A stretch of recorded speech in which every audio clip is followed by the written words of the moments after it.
నాయకులకి కార్యకర్తలకి గుండెల నిండా జాతీయ భావాన్ని నింపుకుని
యుద్ధంలో చనిపోయిన వాళ్ళు ఉండి పొరపాటు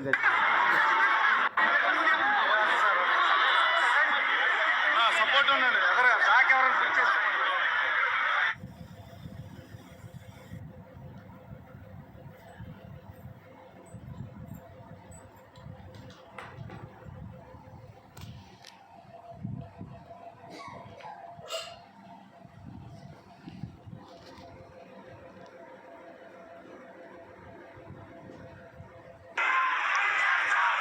अभी कार्डलेस ले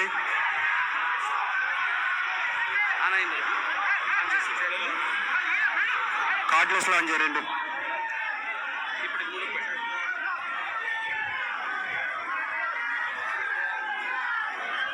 అవి రెండు కార్డ్లెస్ లాంచ్ చేయి. ఇదే అడిగితే పెట్టేయండి. ఇదే పెట్టేద్దాం ముందు.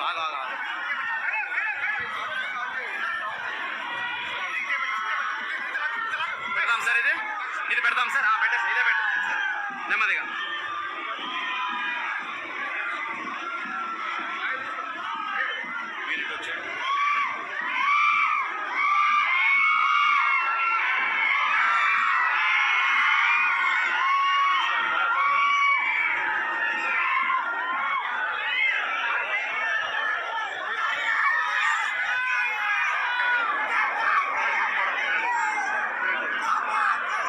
రాష్ట్ర ముఖ్యమంత్రి వర్యులు చంద్రబాబు నాయుడు గారికి, డిప్యూటీ ముఖ్యమంత్రి అయినటువంటి సోదరులు పవన్ కళ్యాణ్ గారికి,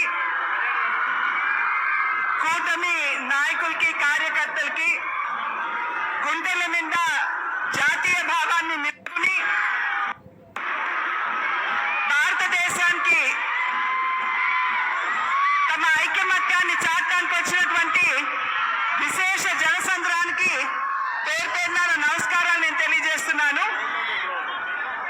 ఇంతకు ముందున్నటువంటి పరిస్థితి దేశంలో పొరుగు దేశం నుండి ఉగ్రవాదులు మన దేశంలోకి వచ్చి మన సైనికుల్ని హతమార్చి వారి తలల్ని తెగనరికి తీసుకుపోతూ ఉంటే గుడ్లు అప్పగించి చూసేటువంటి పరిస్థితి అప్పట్లో ఉండేది.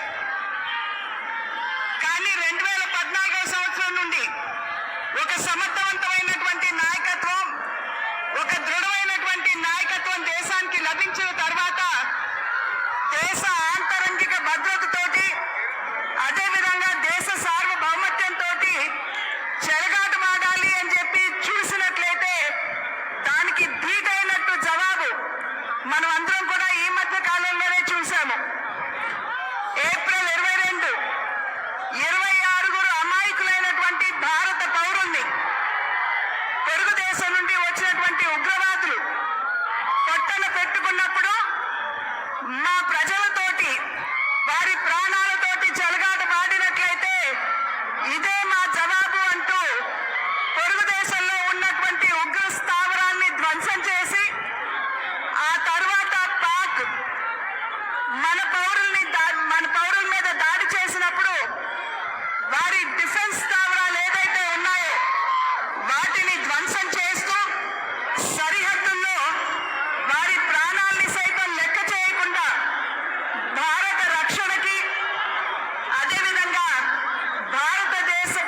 మురళీ నాయక్ తన ప్రాణం కోల్పోయినటువంటి సందర్భంలో ధీటైనటువంటి సమాధానం ఇచ్చేటువంటి వారికి అండగా నిలబడాలి అనేటువంటి ఆలోచనతోటి ప్రతి ఒక్కరూ కూడా పౌరులందరూ స్వచ్ఛందంగా ఇవ్వాల ఇంత పెద్ద సంఖ్యలో ఇక్కడికి వచ్చి సంఘీభావం తెలపడం అన్నది ఇది నిజంగా ఇక్కడికి వచ్చినటువంటి ప్రతి ఒక్కరికి నేను శిరస్సు వంచి నమస్కరిస్తున్నాను అని చెప్పి తెలియజేస్తూ ఏదైతే నరేంద్ర మోడీ గారు ఒక దృఢమైనటువంటి సందేశాన్ని ఇచ్చారు, ఉగ్రవాదం చర్చలు సమాంతరంగా వెళ్ళలేవు, అదేవిధంగా ఉగ్రవాదం వాణిజ్యం సమాంతరంగా వెళ్ళకూడదు, అదేవిధంగా నీరు రక్తం సమాంతరంగా పారలేవు అనేటువంటి ఒక దృఢమైనటువంటి సందేశం ఏదైతే తెలుగుదేశానికి ఇచ్చారో మనం అందరం కూడా ఇక్కడ గమనించవలసినటువంటి అవసరం చాలా ఉంది. ఎప్పుడైతే మనం ఈ రకమైనటువంటి సందేశాన్ని ఇచ్చామో పాకిస్తాన్ ఇవాళ తోక ముడిచి మన ప్రభుత్వానికి లేఖ రాస్తూ సింధు జలాలు మాకు వదలండి అని చెప్పి చెప్పడం ఒక రకంగా వారి బేలతనానికి నిదర్శనం అని చెప్పి మనం అందరం కూడా ఇక్కడ గమనించాలి. కనుక ఇటువంటి సందర్భంలో మన దేశం గడ్డు కాలాన్ని ఎదుర్కొంటున్నటువంటి నేపథ్యంలో ఖచ్చితంగా సైనికులకి అండదండగా నిలబడుతూ వారికి సంఘీభావాన్ని ఏ విధంగా ఇక్కడ మీరందరూ తెలియజేశారో రాబోయే కాలంలో కూడా తెలియజేయాలి అని చెప్పి అభ్యర్థిస్తూ మరి ఒక్కసారి ఇక్కడికి వచ్చినటువంటి పుర పౌరులకి అదేవిధంగా 3 పార్టీలకి చెందినటువంటి నాయకులకి కార్యకర్తలకి పేరు పేరున నా ధన్యవాదాలు తెలియజేసుకుంటూ సెలవు తీసుకున్నాను. నమస్కారం. జై హింద్.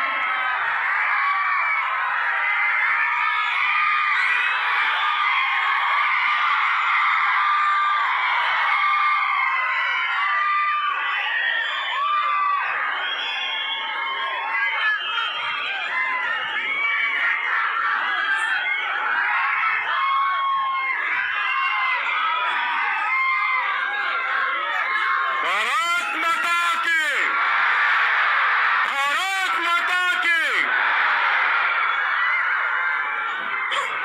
రోజు తెలంగాణ యాత్ర సందర్భంగా మన ఆంధ్రప్రదేశ్ విజయవాడలో ఇక్కడికి విచ్చేసిన తెలంగాణ యాత్రకి మద్దతు తెలుపుకున్న సమస్త ప్రజానికానికి, ఆడపడుచులకి, అక్క చెల్లెళ్ళకి, అన్నదమ్ములకి, ప్రతి ఒక్కరికి పేరు పేరున నా హృదయపూర్వక నమస్కారం. రాష్ట్ర దేశ విభజన జరిగినప్పటి నుంచి 1947 దేశ విభజన జరిగినప్పటి నుంచి ఎప్పుడు మనం ప్రశాంతత చూడాలి. అడ్డగోలుగా లక్షలాది మంది నరికేశారప్పుడు పాకిస్తాన్ విభజనప్పుడు. ఆ రోజు నుంచి ఈ రోజు దాకా ఏదో ఒక సందర్భంలో వాళ్ళ దేశాన్ని, పాకిస్తాన్ని వాళ్ళు ఏలుకోలేక బలపడుతున్న మన దేశం, అభివృద్ధి చెందుతున్న మన దేశం ఎలాగైనా సరే దీన్ని వెనక్కి నెట్టాలి, అభివృద్ధిని ఆపాలి అనే ప్రయత్నాలు పాకిస్తానీ కొన్ని దశాబ్దాలుగా చూస్తున్నాం. ముఖ్యంగా ముంబైలో 26/11 అప్పుడు తాజ్ మహల్లో హోటల్ పైన కసబ్ లాంటి తీవ్రవాదులు 72 గంటల పాటు ఏ స్థాయి దాడులు చేశారో మీకు తెలుసు. అలాగే బాంబే పేలుళ్ళు కానీ, కోయంబత్తూరులో బాంబే పేలుళ్ళు కానీ, అలాగే గోకుల్ చాట్ కానీ, గోకుల్ చాట్ పేలుళ్ళు కావచ్చు, లుంబిని పార్క్ పేలుళ్ళు కావచ్చు, జామా మసీద్ పేలుళ్ళు కావచ్చు, వీటన్నిటికీ వెనుక పాకిస్తాన్ హస్తం ఉంది. వారు ముఖ్యంగా ఒకవైపు సరిహద్దుల్లో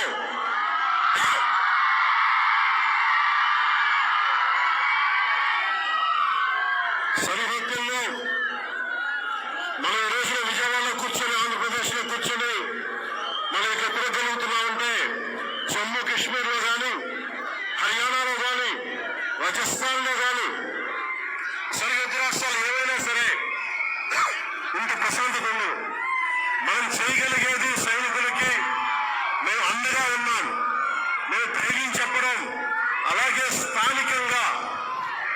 మనకి భారతదేశం లోపల ఎవరైనా సరే సూడో సెక్యులరిస్ట్ ఎవరైనా సరే సెక్యులరిజం పేరు మీద సూడో సెక్యులరిస్ట్ వాదులు ఇది భారతదేశ ఆర్మీని కానీ డిఫెన్స్ ఫోర్సెస్ ని కానీ బలహీనపరిచే విధంగా హింసపరిచే విధంగా అలాంటి వ్యాఖ్యలు చేస్తే మటుకు మనందరి కర్తవ్యం వాళ్ళకి బలమైన జవాబు చెప్పడం. వాళ్ళు ఏ స్థాయి వ్యక్తులైనా కావచ్చు. ఇది మనందరం చాలా బలంగా నిర్ణయం తీసుకోవాలి, నిలబడాలి మన వాళ్ళ కోసం. అలాగే మురళీ నాయక్ 23 ఏళ్ళ కుర్రవాడు. మురళీ నాయక్ దేశం కోసం సినిమాలు చూడాల, సినిమాలు చూడని చెప్పలా, భారత్ మాతాకి చేయి చెప్పాడు. ఎప్పుడైతే భారత్ మాతను ప్రేమిస్తారో వాళ్ళు నిజమైన దేశపౌరులు. సినిమాలు రావచ్చు, సినిమాలు పోవచ్చు. మొన్న టీవీ ఇంటర్వ్యూలో కూడా చెప్పా, సెలబ్రిటీస్ ఎవరు మాట్లాడలేదు, హీరోలు ఎవరు మాట్లాడలేదు, బాలీవుడ్ హీరోస్ ఎవరు మాట్లాడలేదు అంటే వాళ్ళెవరు కూడా దేశాన్ని నడిపే వ్యక్తులు కాదు. They are mere entertainers, they are good performers. అంతకు మించి సెలబ్రిటీస్ గురించి దేశభక్తిని ఆశించకండి. దేశభక్తి కుర్రలో ఒక మురళీ నాయక్ లాంటి వాడు, 23 ఏళ్ళ కుర్రవాడు పోతే సైనికుడిగా పోవాలి, దేశాన్ని కాపాడుతూ పోవాలి. అలాంటి మురళికి మనం ఏం చెప్పగలం? తల్లిదండ్రులకి ఏం చెప్పగలం?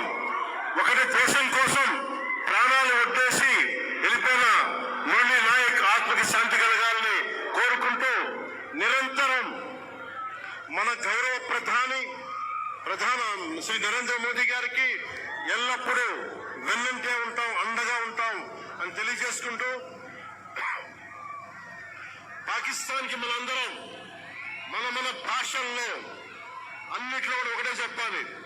మీరు మా దేశం లోపలికి వచ్చి కొడితే మేము మీ ఇళ్లలోకి దూరొచ్చి కొడతాం. అదొకటే సమాధానం వీళ్ళకి. ఎంతకాలం ఇది నయా భారత్, కొత్త భారతం, శాంతి శాంతి శాంతి, శాంతి కపోతాలు ఎగిరేయటం, శాంతి వచ్చే వాళ్ళు పనిచేయం. సహనం సహనం సహనం, సహనంతో చేతులు కట్టేశారు. చాలు, మా ఇళ్లలోకి దూరొచ్చి కొడితే మీ సరిహద్దుల లోపలికి వచ్చి దూరి కొడతాం. పాకిస్తాన్కి ఇదే మా అందరం బలంగా చెప్పాల్సింది. అందరికీ ధన్యవాదాలు తెలుపుకుంటూ ఒక్కసారి మురళీ నాయక్ ఆత్మకి శాంతి కలిగేలా మేమందరం ఒక అమర్ రహే చెప్తాం. మురళీ నాయక్, మురళీ నాయక్, జై హింద్.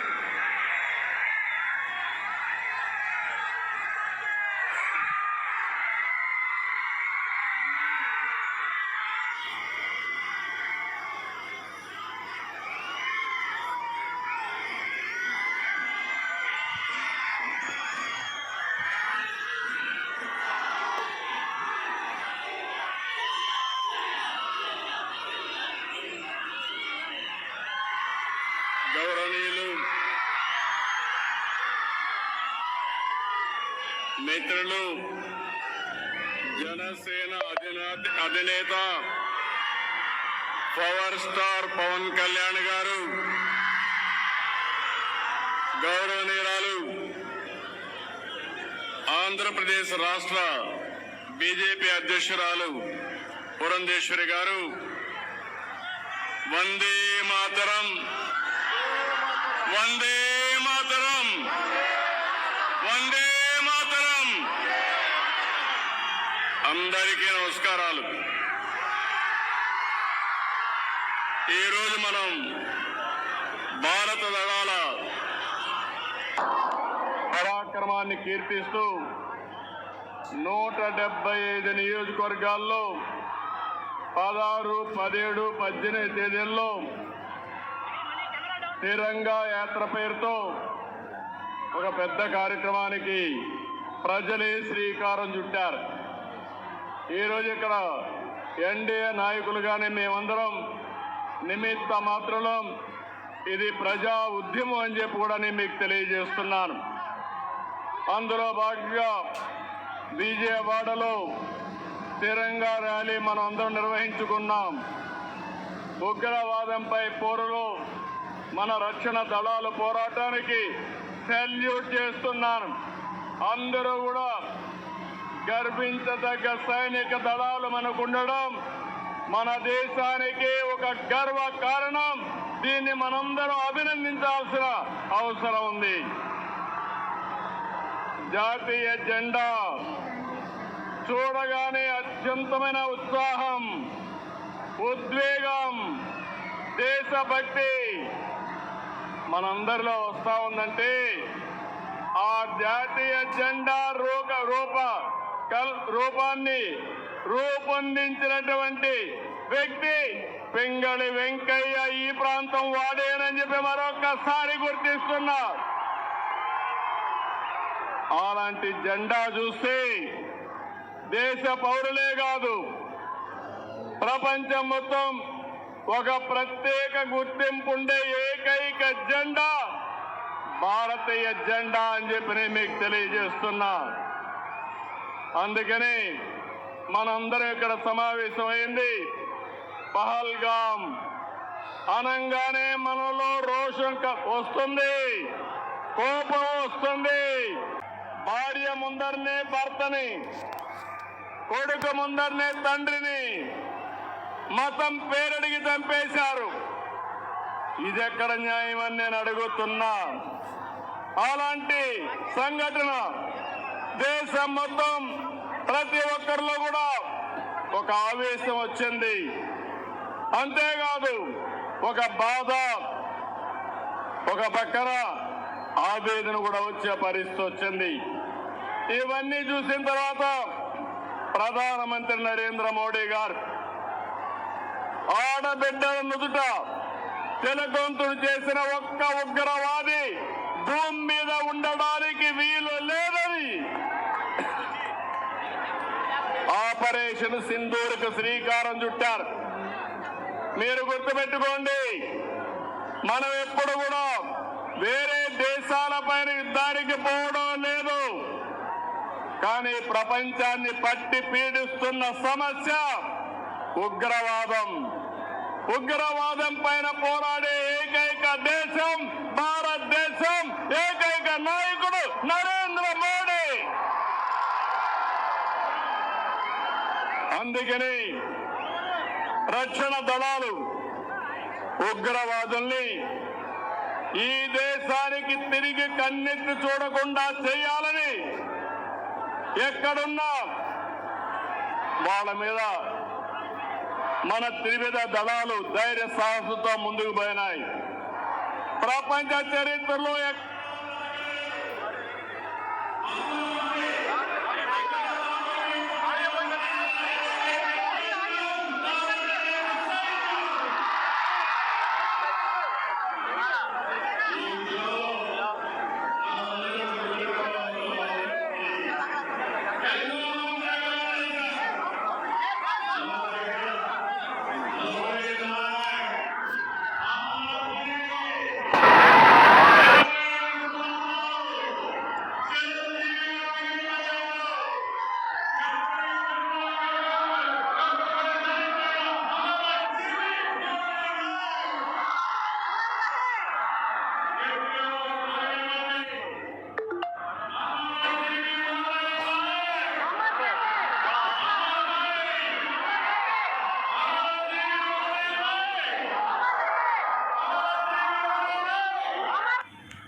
కుర్ర వ్యక్తిని మనం గుర్తుపెట్టుకుందాం, స్ఫూర్తిని తెచ్చుకుందాం.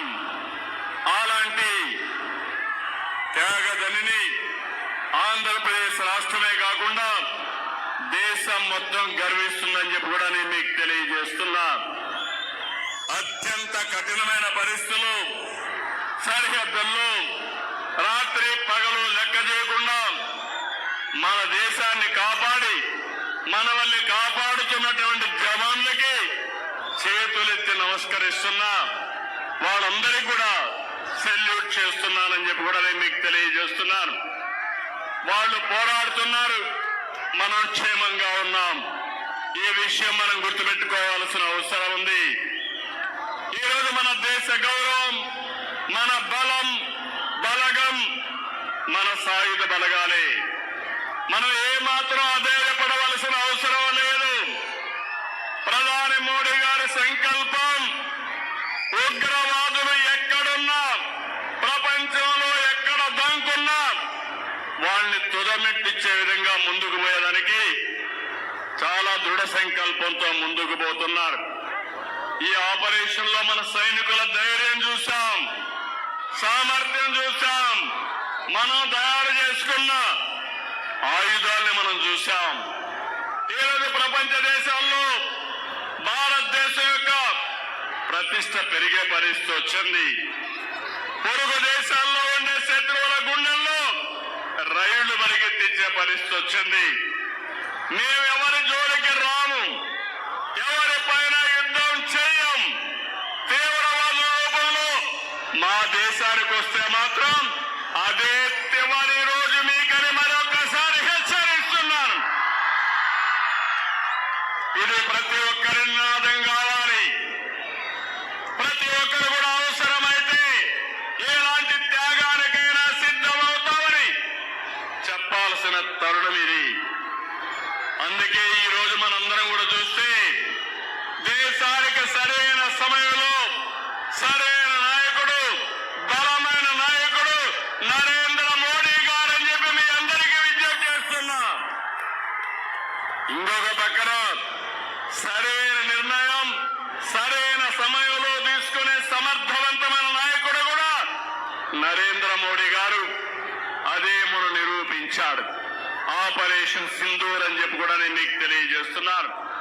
ఎవరికైనా సంకల్పం ఉంటుంది, ఆ సంకల్పాన్ని ఆచరణ చేసి విజయవంతంగా ముందుకు పోవడం ఒక్క నరేంద్ర మోడీ గారికి సాధ్యమని మరొకసారి మీకు తెలియజేస్తున్నా.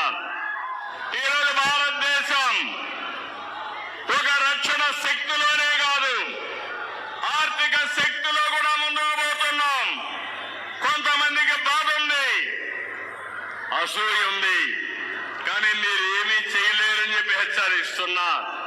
2047కి ప్రపంచంలోనే భారతదేశం నెంబర్ 1 గానీ నెంబర్ 2 దేశంగా ఉంటుంది. ఇలాంటి కుట్రలు కుతంత్రాలు మమ్మల్ని ఏమీ చెయ్యలేవని చెప్పి హెచ్చరిస్తున్నా. తమ్ముళ్ళు, మిమ్మల్ని అందరినీ చూస్తున్నాను. మేము ప్రారంభమైనప్పటి నుంచి చూస్తున్న ఉత్సాహం, ఇదే ఉత్సాహంతో దూసుకెళ్ళండి. భారతదేశం నెంబర్ 1 దేశంగా ఉందంటే ఆ రోజు ఎంతో మంది త్యాగాలు చేశారు. మన రాష్ట్ర వాసు రూపకల్పన చేసినటువంటి జాతీయ జెండా ఆ వ్యక్తి పింగళి వెంకయ్య అని మరొకసారి గుర్తు చేస్తున్నా.